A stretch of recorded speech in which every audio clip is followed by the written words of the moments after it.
I'm Ken Harbaugh. What could possibly go wrong? This is Burn the Boats, a show about making tough calls in tough times. America today faces a critical test. Our democracy is under threat. But good people are rising to the challenge.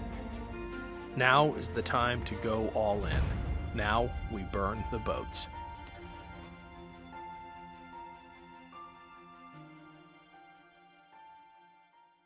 My guest today is Dr. Rachel Kleinfeld, an expert on democracy, security, and international relations.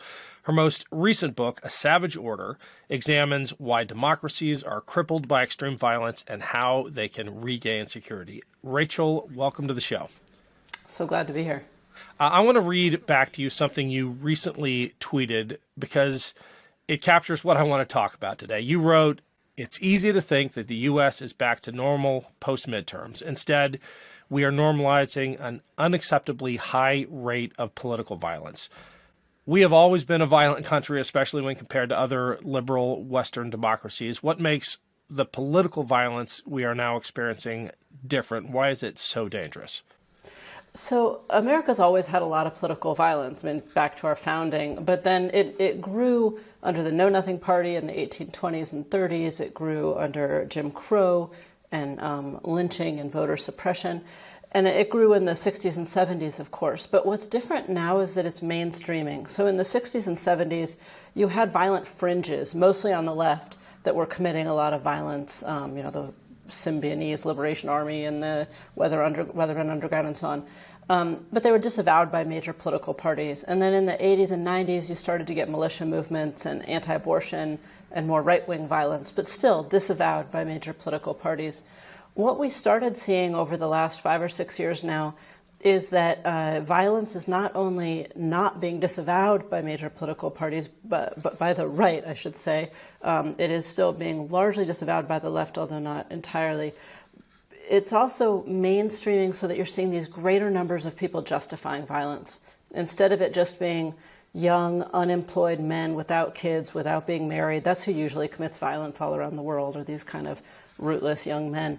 You're starting to see older men married with kids who are members of their churches, members of their communities, justifying and committing politically violent acts. And that's a real problem. Are there analogs in American history that we can learn from? And it's a leading question because we had Dr. Kathleen Belew on who talked about the last time such political violence was mainstreamed with the rise of the KKK and the cover that a major American political party gave it. What can we learn from our history about what happens when political violence makes its way into a major political party? So it's a great point. The KKK has risen a couple of times, and it's a nice way of tracking this, sadly enough. It first rose during Reconstruction. And what you saw was the Democratic Party under Reconstruction really embracing the KKK. In fact, they had an organizing meeting at the same hotel over the same days where the Democratic Party formed a kind of Southern strategy post-Reconstruction, and the KKK had a meeting of its own. And it really looks, although the evidence is circumstantial, as if the KKK and other violent groups were forming as a vigilante action to suppress the vote prior to elections in the South. And you saw these incredibly violent elections, in the 1876 election particularly, that allowed the Democrats to regain power, kick the Northern Army out, and start reconsolidating. The KKK came back in the 1920s, and there again you saw it infiltrate both political parties. And so you actually had a lot of KKK members who were right and left, members of the Democrats and Republicans. And what you saw then was a lot of violence directed against minorities and immigrants, so Germans, it was World War I, Italians, that sort of thing. And gradually that went back down, and then it came back in the 60s and 70s. And I would say the last time we saw this kind of organized, structured political violence was actually in the 50s, right before that, after Brown versus Board of Education, when you had a strategy in the South of massive resistance to that social change. And political leaders quite openly would speak about their need for that kind of resistance. And you had white citizen councils in a lot of southern states form among business people and kind of respectable people. But then you had these KKK and vigilante groups forming among more violent individuals who are willing to kind of work in parallel. You have cited alarming statistics about the number of Americans who think we are on the brink of civil war, over half of Republicans, and shockingly to me, nearly a third of Democrats. Why do you think we are at this point where so many Americans think this is an inevitability? A lot of signs of civil war are there, is why I think. Now, a strong democracy with strong institutions like America has never fallen into civil war. When we had our civil war before, we had, I think, 11 or 12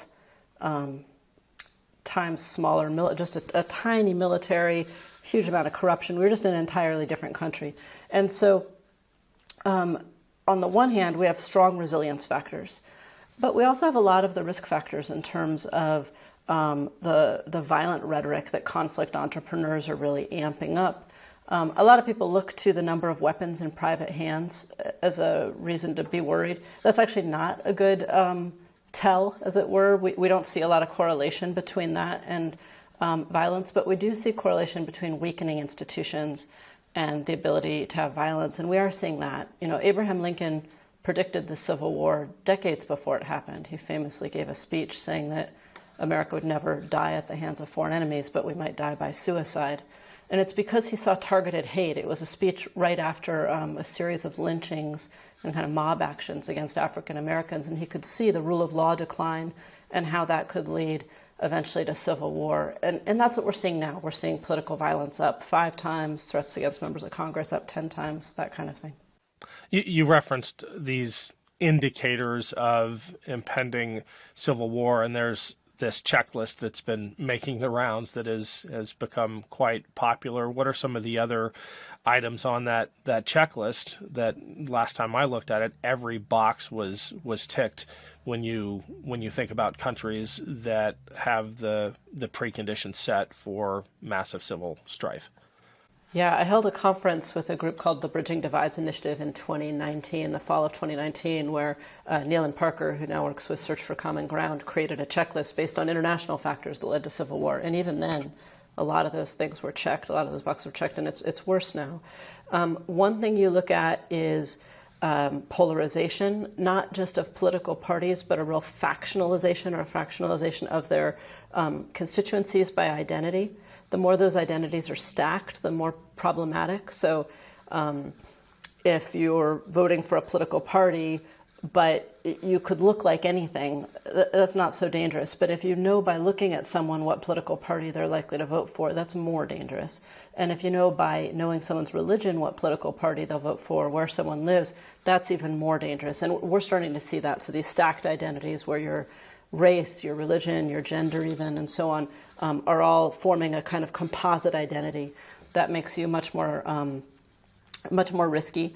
When you start seeing political leaders who are willing to then play on that composite identity to build an us-them kind of polarization, that becomes pretty risky. Conflict entrepreneurs play a really big role in civil war. They tend to start coming from both sides. Right now, we're mostly seeing them from the right. If we start seeing more from the left of these conflict entrepreneurs, that'll be even more dangerous. The structure of violence, I should say, is very different on the right and the left, which is why I think the right expects it more.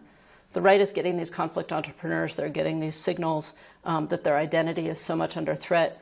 On the left, partisan Democrats are actually much less willing to justify violence than people of the left who don't see themselves as democratic. People on the left who see themselves as kind of too progressive for the Democratic Party are more likely to justify violence. And I think that discrepancy means that we're not quite equal. We're not at a kind of equal civil war standing. One side is much more belligerent than the other, as it were.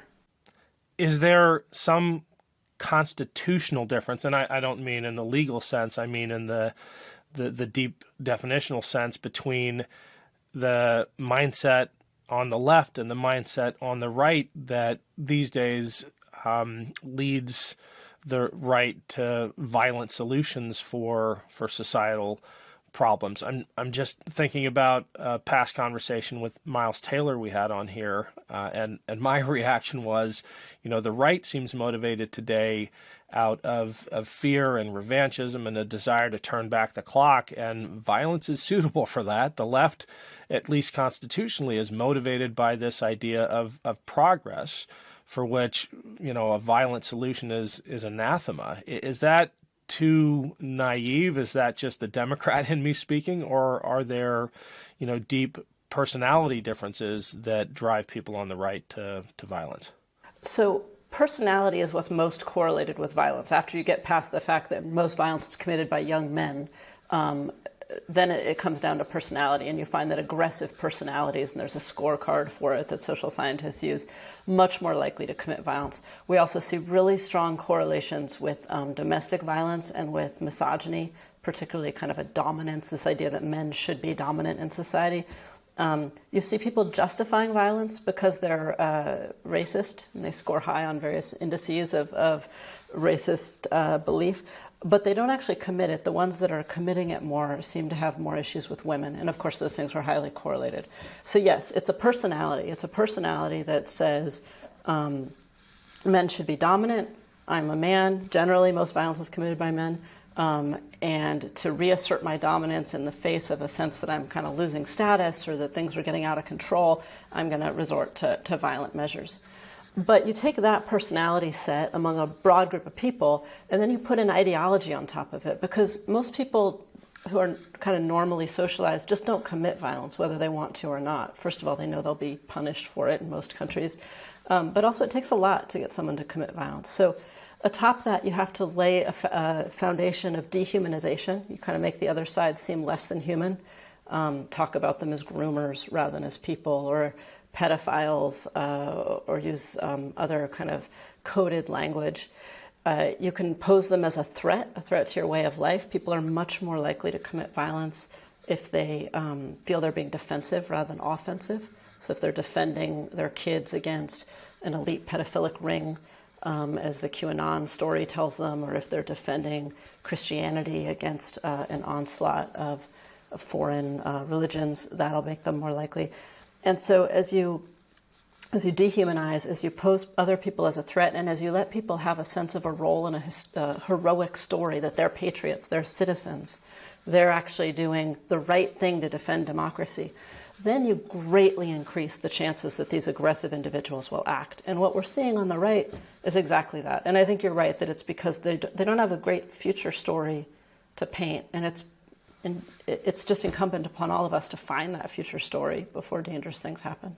I like that framing, finding a future story. The dominant response on the left right now seems to be to inform better, to tell the truth as best the left can about the nature of the Democratic Party, and to just pump more information into the information ecosystem that Democratic politicians aren't, for example, groomers. And I just think that might be hopelessly naive in a current context where that information isn't getting through the Fox News filter, much less the Newsmax filter or the other right-wing outlets where these people who tend towards violence get their information. Is there another way besides hoping that disinformation can be countered with the truth? So you're absolutely right that there is no quality research that suggests that the truth will win out or that it can beat disinformation. Just none. Everything points in the other direction. And people remember stories much more than they remember facts. And so telling a story is really important. Right now, the right is telling a really potent story. It's basically the Great Replacement theory, which used to be a white nationalist, white supremacist story. It wasn't in polite company, but now it gets told by Tucker Carlson and so on. It's this idea that white Christian people, and particularly men, are being replaced by elites who want to push up women and minorities and push down these white men, and particularly rural men and so on. And Those elites might be Jews who are bringing in foreigners. They might be business elites and corporations. They might be democratic elites who are linked to pedophiles. But in any case, what they're trying to do is push down this majority group of Americans who used to run the country and push up themselves in these other groups. Now, that is a strong story. It's really easy to remember. Lots of information seems to point out that it might be a little true. There's lots of kernels of truth, which is how conspiracy theories work. And it's deeply emotional. No one wants to be replaced or made redundant. And so if Democrats try to counter that story with facts, there will always be facts that can be found on the other side that bolster that story, particularly since there are immigrants in our country, and there are women, and there are other groups that are trying to get ahead themselves. And so I think what needs to happen is that Democrats and the left and Republicans who believe in our democracy and who are also being targeted quite a bit by political violence all need to get together and find a better story, and it needs to be future-oriented. I think the folks who are believing these horrible things are not necessarily horrible people. And it's really important to separate those two things out. You know, I work a lot or I've worked in the past a lot in post-conflict societies where you welcome back rebels, young people, all sorts of groups that have done just unspeakable things. And they have to come back into society. We're not at that point yet. And we have to find a way to bring people back from the brink who are currently in this really dark path, but who do have better angels. Can you think of a national story that is future-oriented, that doesn't require an adversary? I'm trying to imagine that future story you're invoking, and want to imagine one that is oriented towards progress and not just aligning around a new enemy. America's specializes in these stories, really. You know, in the 1800s, for maybe 50 years, we had a national story of progress that said, we are a country chosen by God to lead the world in a means of progress in all sorts of different ways. It deeply connected with America's religious roots. It allowed people to think of progress in various different ways, and they did interpret it in various different ways. But it also led to a lot of self-improvement and a lot of good things. So you had right and left interpreting that basic story differently, but it drew on this deep sense that we were chosen, again, a historic, heroic mission. We all have a role in that heroic mission, and that heroic mission requires us to be our best selves and to work as a community or as independent. And you saw it back then too, the right and the left moving in different directions on that particular issue, in order to build the country so that we could literally bring about the second coming. You know, it was a very religious, evangelical kind of a story. I happen to be Jewish. It's not my story, but you can pull parts of that story for America to have a mission in the world again. We do have a moment in which democracy is under threat, so you can pull in foreign enemies if you want, but you can also just say, you know, we've never had a multi-ethnic nation on this scale that has achieved a real inclusive democracy. How do we do that so that no one's left behind, not just a new hierarchy?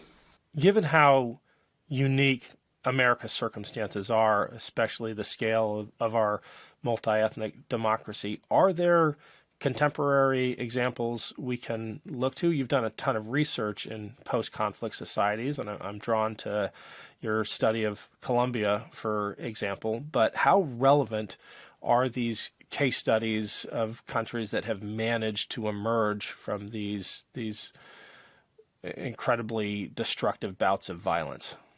So I think there's two different questions in there. The first is whether we have any parallels we can draw from. Justin Guest has written about the white working class. He's written about immigrants, and he also wrote a book called Majority Minority. I'm not fond of the name, but it's about countries that have gone through this transition. I'm not fond of the name because I don't know that we're actually going to go through this transition. Hispanics could well become white the way that immigrants in the past, Italians and Irish, were reinterpreted from being ethnic and racial minorities to being white. And so our belief that we're going through this transition might be erroneous, actually. However, he looks at a number of cities, places like New York that have gone through this transition, and comes up with a set of lessons that we can draw about how best to do it, among other things, keeping control over borders and so on, not doing it in an illegal or out of control manner really matters to people. It's not that they necessarily hate the other, but they want to feel in control. I have a kid who has this kind of tendency, just really wants to have control, and you can see it in a 7-year-old very easily. But we can see it in our fellow citizens too. When they feel that they've lost control over one part of life, they're going to push it down in another. So I think that's one major lesson we can draw. The other part of your question was really, how can we look forward as a country and draw lessons from other countries about violent conflict. Luckily, we have not had a lot of violent conflict. I write about the violence we have had because it's too much for a consolidated democracy like our own. But it's not anywhere at the scale of Colombia and even Sicily that I write about and so on. And so we should take a lot of heart that we're not that far. And we can draw a lot of lessons from their depolarization, that you can't just try to win in a polarized country. One side wins and the other side loses, and the other side wins and your side loses. It just goes back and forth because you're so polarized. You have to go around the polarization by finding a new story that can unite people in some level of agreement. The way Colombia said, okay, we're never going to agree on whether the guerrillas or the paramilitaries are the bad guys here, but can we agree that we need a new constitution because nothing in our government is working? People could agree on that, and that was a first step forward. So we need to get around this polarization rather than just trying to beat the other side, because eventually the other side will beat us. How much hope do you have that we can achieve that? I mean, we're at the point now where we're talking about accountability, not reconciliation, and you have talked about the dangers that come with holding popular leaders accountable. I'm really on the fence about accountability. I think I rethink this question 10 times a day. One idea is that we cannot have... The Republican Party right now is at war with itself, really. We worry a lot about the violent spillover that's happening to minorities and women and Democrats, but the real war for power is within the Republican Party. And the MAGA faction, much, much more violent. If you look at Garen Wintemuth's survey findings, really a lot of the violence, almost all, is being driven by the MAGA faction within Republicans. And they're targeting other Republicans. They're targeting the Rusty Bowers and the Liz Cheneys and the Adam Kinzingers and so on. So one idea of accountability is that if you start holding the most violent leaders and these individuals who are allowing the proliferation of rule of law failures to account, you can actually allow the reemergence of just a normal conservative party. Our country needs a normal conservative party. We have a lot of conservatives in the country. And so somebody's got to represent them, and hopefully it is a pro-democratic group of conservatives who just hold policy beliefs that I may or may not agree with. But to allow that group to reemerge, we might need to have some accountability to tamp down the other side, because right now you have someone like Liz Cheney running in Wyoming, and she can't even hold public campaign events because she's getting so many threats. Did she lose because of her beliefs, or did she lose because she couldn't campaign? It's hard to know. Yeah, I think the implication there is that there is a silent majority in the Republican Party that if its will could be expressed, would relegate the extremists to the fringes. My fear is that that's no longer the case when you have the extremists actually literally holding the gavel in the House of Representatives. Marjorie Taylor Greene presided just last week. You have people like Doug Mastriano as the Republican nominee for governor in Pennsylvania. The extremists are winning, if not with the general public, at least with the Republican voting base. What hope do you hold that cooler heads will prevail, that the pro-democracy wing of the Republican Party will reemerge and reassert itself when you have all of these data points that suggest the extremists not only have the loudest megaphones, but are taking positions of power? So what the survey data shows is that there's about a quarter to a third of Republicans, really around 28 to 30%, that are just hardcore MAGA, really personally involved, really deeply committed to that. It's not a majority, but it's a large plurality. And the way our institutions are structured, the way our primary system works and so on, that large vocal plurality gets to pick the nominee. And then what you have are just a lot of identity Republicans. They're never going to vote for a Democrat. They're deeply committed to their team.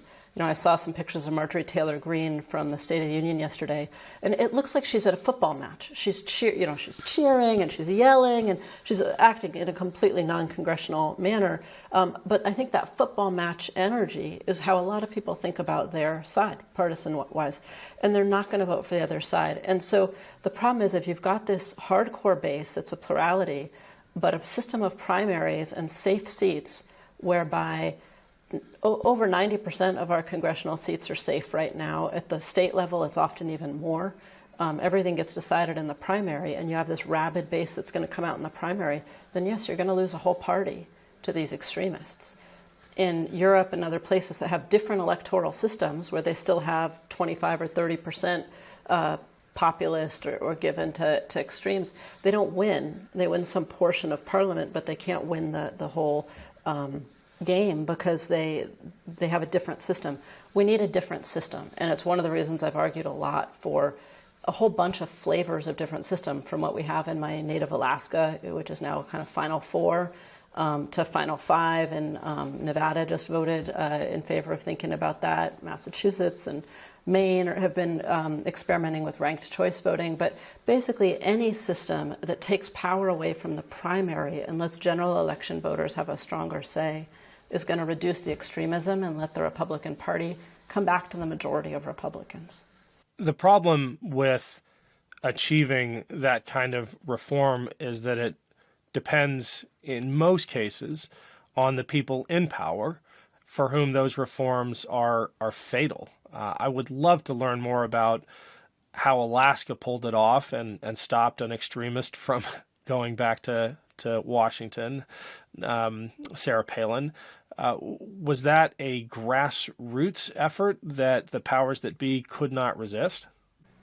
So the effort to build these more open systems that eschew primaries is both grassroots. It's extremely supported by a lot of rank and file people, and there's some national organizations. And the basic strategy is to look at states where you can win by referendum. So you can go to the people and ask, because you're absolutely right, power holders of both parties do not like the way that they achieve power to be disrupted, because they're, if they're holding power, they're good at the game, and they want to keep the game's rules the way that they are.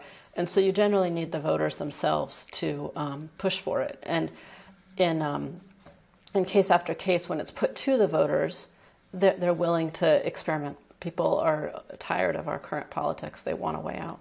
You've talked about the threat to American institutions, which raises for me the specter of losing our democracy, not through some violent crescendo, but through piecemeal attacks on our institutions. Can you share with us some of your thinking and writing about how those key institutions in American society are being weakened primarily from the right?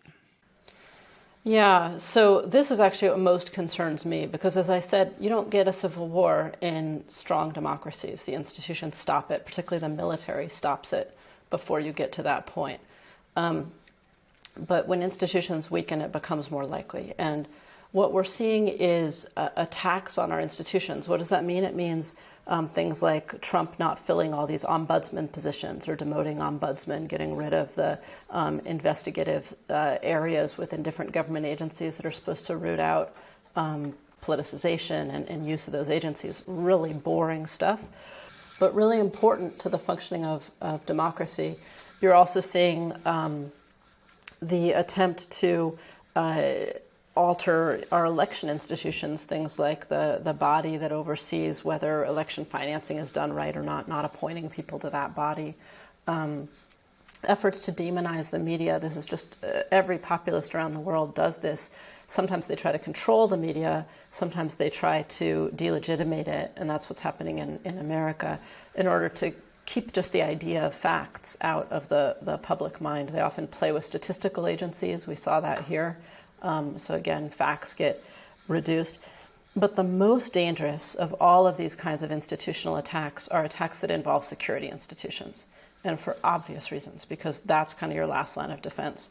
What we saw under Trump was a real effort to reach out to police and sheriffs in particular, and to politicize those institutions. They were helped a little bit by the fact of the BLM protests and so on that made a lot of police quite uncomfortable at the same time that they were getting this outreach from Trump. But the sheriffs are particularly problematic because sheriffs are directly elected, and there's a movement within the sheriffs called the Constitutional Sheriffs Movement. It comes from a white supremacist movement in the 70s that says that they're allowed to directly interpret the Constitution.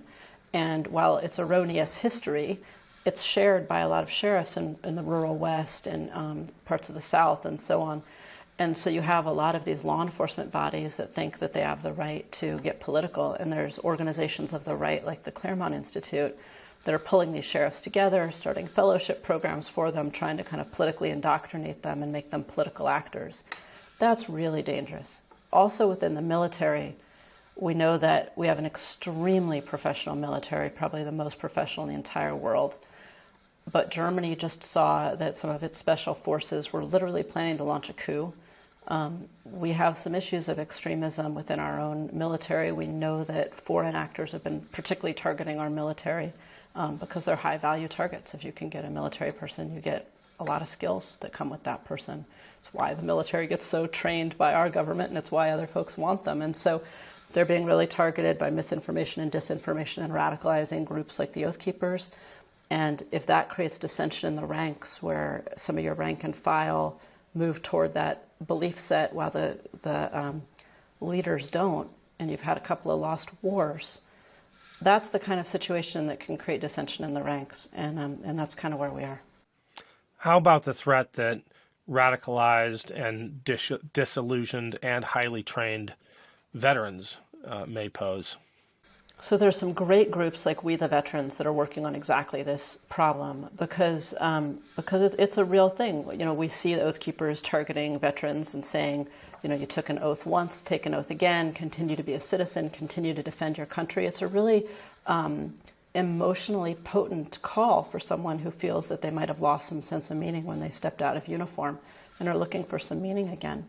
And if you look at the survey work on particularly veterans of the Afghanistan war by More in Common, it's pretty devastating. I've been to Afghanistan. I had an awful lot of friends of the generation that fought in Afghanistan. And the way we pulled out was dishonorable. And a lot of people feel that way who served in uniform or who lost friends over there. And the desire to reassert some form of dignity and honor through force of arms could lead people to a pretty dark place again. I don't think we overlapped at Yale, but I had a professor there who studied this issue and would talk about the crescendo of violence that was a prerequisite to reconciliation. And it always bothered the heck out of me, this idea that you had to have a Northern Ireland-style conflict in order to emerge as a peaceful society. And his comparable was South Africa, which didn't have enough of a crescendo and remained a violent society. I mean, I think I've just offered my objections to that, but what do you think? Is there anything convincing in that argument that you have to go through a crucible to emerge a more peaceful society? So he wasn't one of my professors, but I certainly know who you're talking about. And the work, just the data suggests that before the 1990s, that was actually true. That was the way you achieved more lasting peace.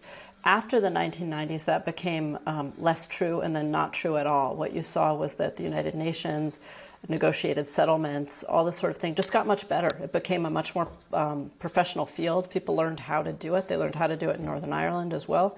They learned how to stop spoilers. They learned how to placate different elite groups. They learned that war was really about the elite groups, that the rebels were fighting, but they were fighting because various elites wanted pieces of the pie, and you had to figure out how to dole out that pie in a way.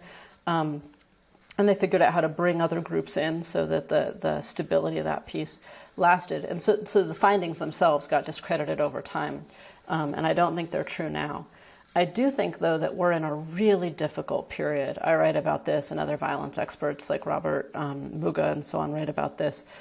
What we have now with most conflicts, and what we would have in America if America falls into conflict, is lots and lots of groups fighting. So this isn't the gray and the blue in our Civil War with organized generals and a clear cause and one person can surrender the way Robert E. Lee surrendered. What you have is 20, 30, 40, 100 groups who generally share a cause, but lots of splinters, lots of little leaders, lots of splinters as you try to make peace. And it becomes much, much harder. Some of those groups are ideologically focused. Some of them are more pecuniary, so what they're trying to do is get some money or make some profit or sort of move themselves up in the social ladder because of the violence. I am sure we would see that in the United States. You're already seeing that with the misinformation and disinformation, that some people seem ideologically motivated and some are just grifters who are trying to make a buck on MAGA hats and their websites ads. And so, you know, you can't placate those people because they actually benefit from the conflict. The longer it goes, the more money they make. And there might be a lot of those people. You can just imagine the sales of security equipment and all sorts of things going through the roof. So that kind of a conflict, which is what we see.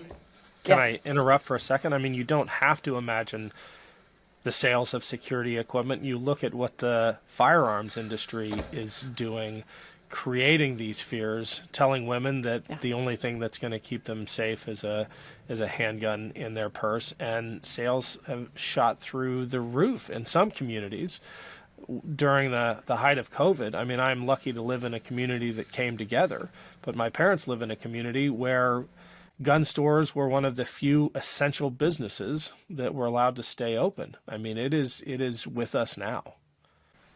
You're absolutely right. Gun sales went through the roof in 2020. They kept growing in 2021. And not only did they start growing just period, but most gun sales in the past had been to people who already owned guns. They were just acquiring more and more.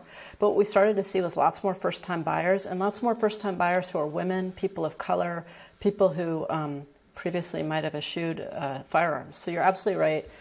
And the trust metric is really important here, and it gets to those two communities that you were just talking about. When people distrust each other, they seek to protect themselves. And you don't just have the NRA whispering in people's ear, although you certainly have that.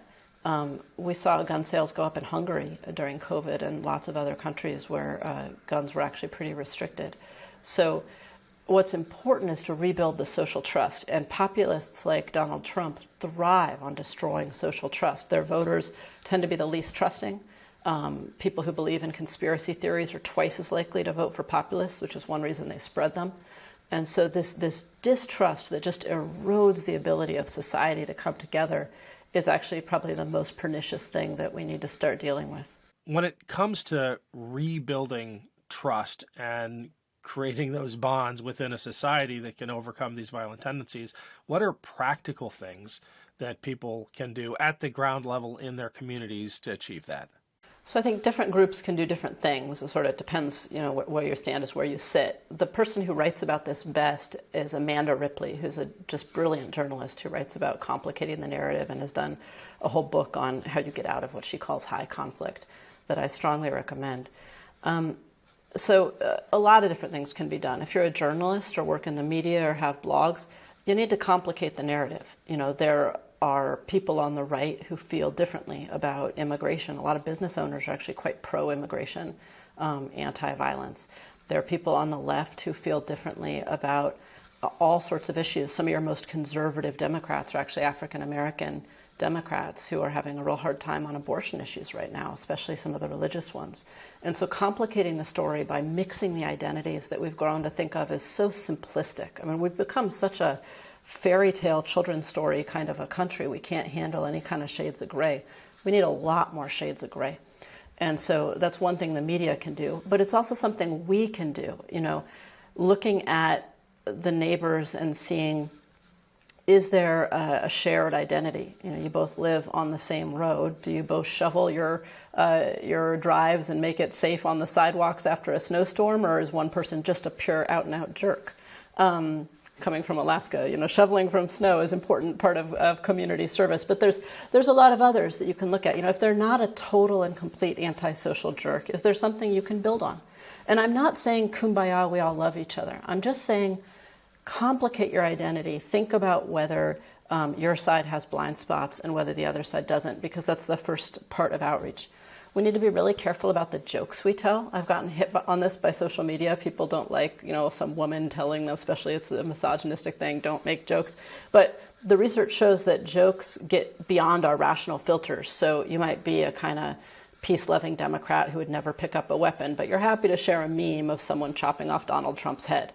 The fact is, because it gets beyond filters, it normalizes a kind of discourse and a kind of crudeness in our discourse that leads to the kind of MTG outbursts that we saw yesterday, and then leads aggressive people to be willing to commit violence. And so it's real important to kind of be aware of that. And then I think all of us need to be aware of where we're creating a sense of threat, because when people feel threatened, they're operating from fear, and people who operate from fear get defensive, their IQs go down, there's all sorts of psychological things that happen when people are scared, and their desire to buttress their identity grows. And so just like, if you're married and you push the button of your spouse that is going to make them feel defensive, your fight is not going to go in a good place after that. Both sides in America keep doing that. We keep pushing the other's button and then stepping back and saying, but I'm rational and I'm just arguing.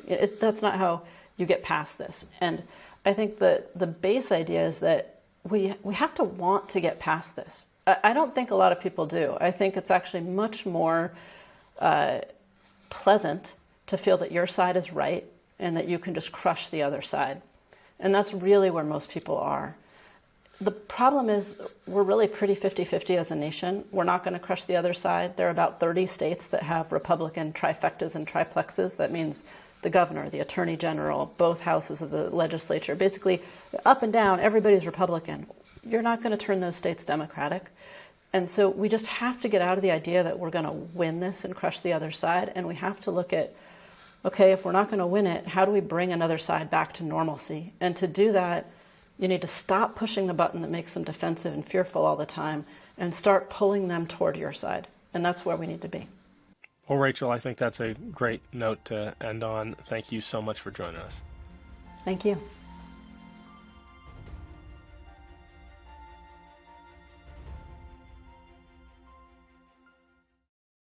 Our blue wall stopped the red wave and election deniers got denied election. That's why we're celebrating with the new Democracy Prevails team. We've got lots of work to do, but we should all be proud that when democracy was tested, democracy prevailed. You've earned this. Don't wait. Get yours right now at store.MeidasTouch.com. That's store.MeidasTouch.com.